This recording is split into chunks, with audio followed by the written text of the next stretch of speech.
নমস্কার, কেমন আছো সবাই? ঝুম্পা লাইফস্টাইল ব্লগে তোমাদের সকলকে স্বাগত। একটা ব্লগ এখনই আমি শেষ করলাম, করে দেখো আরও একটা ব্লগ শুরু করে দিলাম।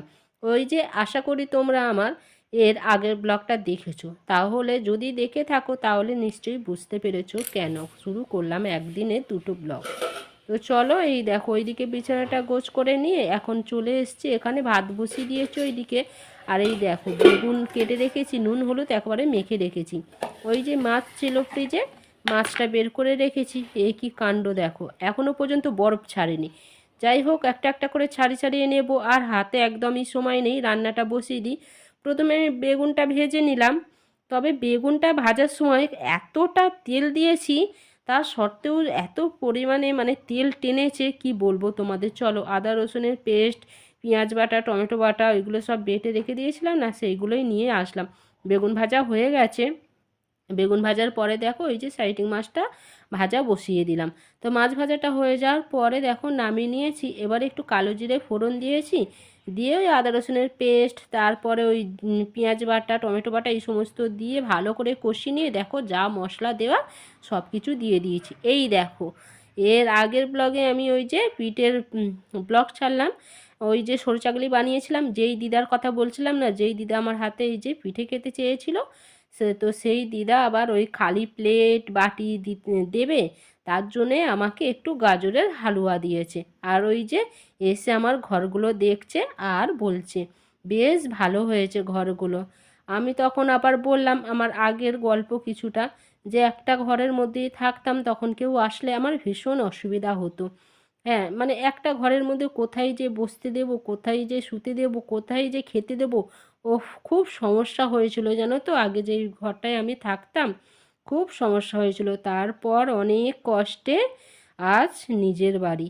চলো, ওইদিকে রান্না করতে করতে দিদার সাথে গল্প করছি। আর হ্যাঁ, জানো তো, এই যে বলে না যে শখ করে একটা ভালোবেসে, ওনার সাথে আমার রক্তের সম্পর্ক নেই, তার সত্ত্বেও আমাকে ভালোবেসে বলেছে।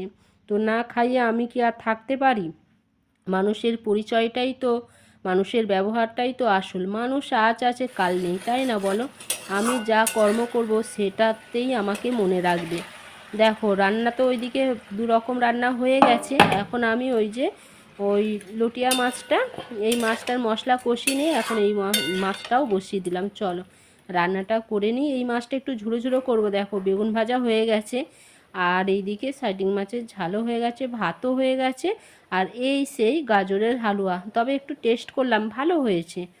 আর এই যে এখন মাছের ঝুড়োটা হয়ে এসছে, লটিয়া মাছের ঝুড়োটা। তো এই মাছের ঝুড়োটা একটু তেল তেল করে একদম শুকনো শুকনো করলেই ভালো লাগে, তবে শুকনো করেছি, তেলটা পরিমাণ মতো দিয়েছি, খুব বেশি দিইনি। এই দেখো মটরশুঁটিগুলো না ফ্রিজে বেশ এক সপ্তাহের মতো হয়ে গেল পড়েছিল, তো এইগুলো ছাড়াবো বলে বাইরে রেখে দিয়েছি। স্নান টান সেরে নিয়েছি, ওইদিকে সব কাজ হয়ে গেছে, গ্যাস মুছে এখন স্নান করে চলে এসেছি একটু নিজের যত্ন নেওয়ার জন্য। দেখো তারপর আমার বর এসে গেল, ও ওর বন্ধুর সাথে কথা বলছে আর খাচ্ছি।